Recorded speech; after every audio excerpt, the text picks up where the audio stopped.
Hello students, this is Veena Yadav. I welcome you all to Infinity Learn NEET by Shri Chaitanya. क्या आप भी ऐसे student हैं जो पढ़ाई करने तो बैठते हैं लेकिन पढ़ते वक्त आपके दिमाग में कुछ भी XYZ फैक्टर चलते हैं और आप उस पढ़ाई करने के मोटिव को छोड़ करके XYZ फैक्टर में ही अपना टाइम गवा देते हैं, अपना टाइम वेस्ट कर देते हैं?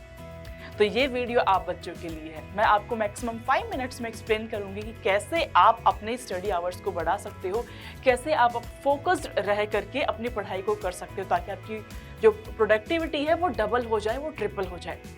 हम पढ़ने तो बैठ जाते हैं लेकिन हम अक्सर सोच रहे होते हैं कि फ्यूचर में क्या होने वाला है या पास्ट में मैंने क्या गवा दिया है। इन दोनों फैक्टर्स के बीच में घुसे रहने की वजह से हम अपने प्रेजेंट को भूल करके फोकस हमारा कहीं ना कहीं गड़बड़ हो जाता है। तो हम कैसे अपने फोकस को इम्प्रूव कर सकते हैं? I am sharing 5 tips with all of you.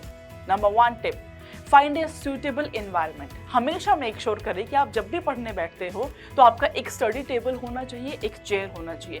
Flat surface पे ही आप बैठ के पढ़ाई कर रहे हो, ऐसे लीन होकर के आप पढ़ाई नहीं कर रहे हो। तो जब आपका स्टडी टेबल है, चेयर है, तो आपके ब्रेन को ऑटोमेटिकली एक मैसेज आता है कि अब हमें बैठ के पढ़ाई करनी है attentively. Number 2, create a study ritual. What do I mean by that? अगर आप हमेशा ही हैबिट डेवलप करेंगे कि जब भी आप पढ़ाई करने जा रहे हो आप अपने साथ में एक वाटर बॉटल लेकर के जाते हो, आप अपने मोबाइल को ब्लॉक करके साइड में रख देते हो, आप सारे सोशल मीडिया की जो भी ऐप्स है वो सबको बंद कर देते हो, आप अपना खाना पीना खा करके बैठे हो, प्लस थोड़ा बहुत मंचिंग के लिए ड्राई फ्रूट्स या कुछ फ्रूट्स आपने अपने साइड में रख लिए हैं, तो that's how you can create a study ritual. उससे क्या बेनिफिट होगा? उससे बेनिफिट ये होगा, जब आप पढ़ने बैठ रहे हो, आपने कुछ रिचुअल क्रिएट कर लिया है तो आपके ब्रेन को ऑटोमेटिकली मैसेज जाएगा कि now is the time when I have to be very focused, because ये मेरा सबसे क्रूशियल टाइम है, ये मेरा वो टाइम है दिन का जिसमें मुझे फुल फोकस, फुल अटेंटिव रहना है। Tip number 3, you should block all the distracting website plus apps on your mobile and computer. Trust me बच्चों, ये बहुत ही बेनिफिशियल होगी आप बच्चों के लिए। अभी क्या होता है, आप लोग अपने माइंड से बोल तो देते हो कि हम ज़्यादा इंस्टाग्राम नहीं यूज़ करते, हम ज़्यादा स्नैपचैट नहीं यूज़ करते, बट 1 मिनट भी अगर आपने मोबाइल को उठा करके देख लिया तो वो कब 1 घंटे में कन्वर्ट हो जाता है स्क्रॉल करते हुए, हमें पता भी नहीं चलता है।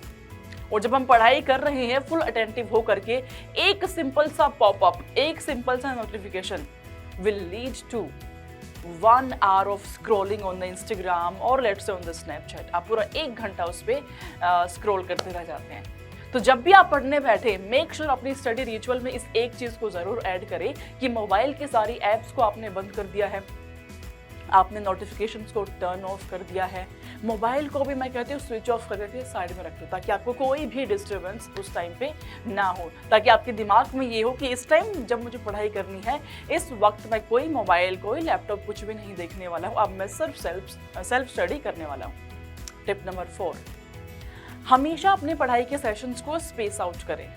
विच मीन्स, मान लीजिए आपको एक पूरा चैप्टर कंप्लीट करना है तो आप कोशिश करें कि इस चैप्टर को मैं कैसे कंप्लीट करूंगा 3 सेशंस में।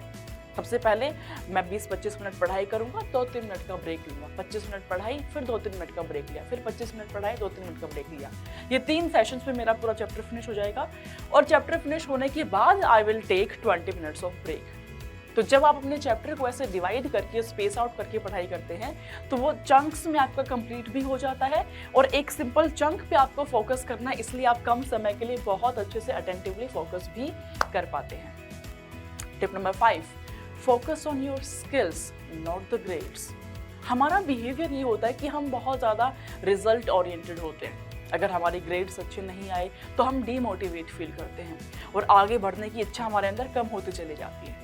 तो कभी भी ग्रेड्स पे फोकस मत करो, हमेशा ये सोचो कि जो भी टॉपिक पढ़ के मैं वो अच्छी ग्रेड लेकर के आ रहा हूँ वो किस स्किल से बन रही है। जैसे मैं अगर नीट एग्जाम की बात करूँ तो बायोलॉजी, फिजिक्स, केमिस्ट्री में मुझे कितना पढ़ना पड़ेगा ताकि मैं उतने अच्छे स्कोर को लेकर के आ पाऊँ। अब कितना पढ़ना है उस स्कोर पे मत फोकस करो, कैसे पढ़ना है विजुलाइज करो, एक हार्मनी बनाओ पढ़ाई के साथ में, एक फ्लो बनाओ। अगर आपका मन, आपका दिल लगना शुरू होगा पढ़ाई के अंदर तो ऑटोमेटिकली ग्रेड्स आपके आ ही जाएंगे। तो हमें इस टॉपिक को कनेक्ट करते हुए समझना है ताकि हमारे ऑटोमेटिकली ग्रेड्स इंप्रूव होते चले जाए। ऑलराइट एवरीवन, अगर आपको हेल्पफुल लगा हो ये सेशन और 5 में से कौन से टिप आप फॉलो कर रहे हो, do let me know in the comment section. Stay tuned everyone.